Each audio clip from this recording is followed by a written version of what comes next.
श्री गोपाळ कृष्ण भगवान की जय। लीळा नंबर 152चा उर्वरित भाग। परमेश्वरू भक्ताशी आपली अनुभूती रती देती, भक्ताशी आपण पे समोर देती।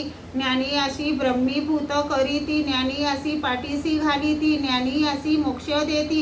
ज्ञानी या ब्रह्मी मिसळे बुडी दे, भक्त भेदे अनुभवी की अभेदे अनुभवी, ऐसा विकल्प तेत करो नये। या परी परमेश्वरू श्री चक्रधुरु जीवाते उद्धरिती, वैखरी अस्तित्वे परमेश्वरू ती ते अनुवर्ततविती।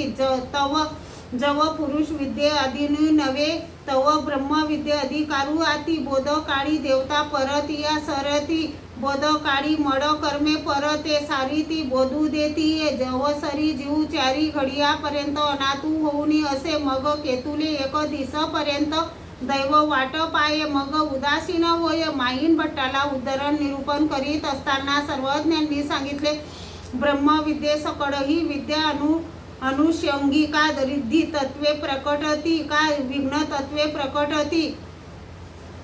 चेई लेया स्वप्न लटिका तैसा अपरोक्ष ज्ञानिया प्रपंच मिथ्या, यावर सर्वज्ञांनी पुष्कळ निरूपण केले।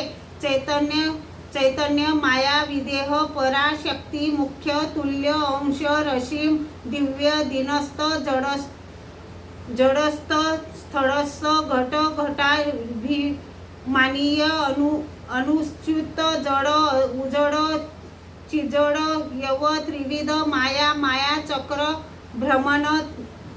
भ्रमण न्याय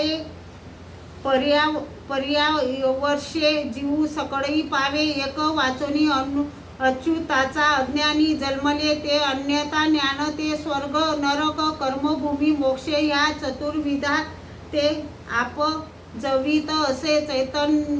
चैतन्यानुभूती जीवी बीजभूत अविद्या असे, जैसा वट बीजी वटू असे। चैतन्य प्राप्ती जीव भ्रांत होऊनी असे। चैतन्य विद्ये चैतन्याचे मड जाती, जीवाचे आच्छो देती। जीवाचा मोक्षी चैतन्या मोक्षू, चैतन्य फळ मोक्ष तुल्य परी तेत च्युती हा दोषू। श्री गोपाळ कृष्ण भगवान की जय।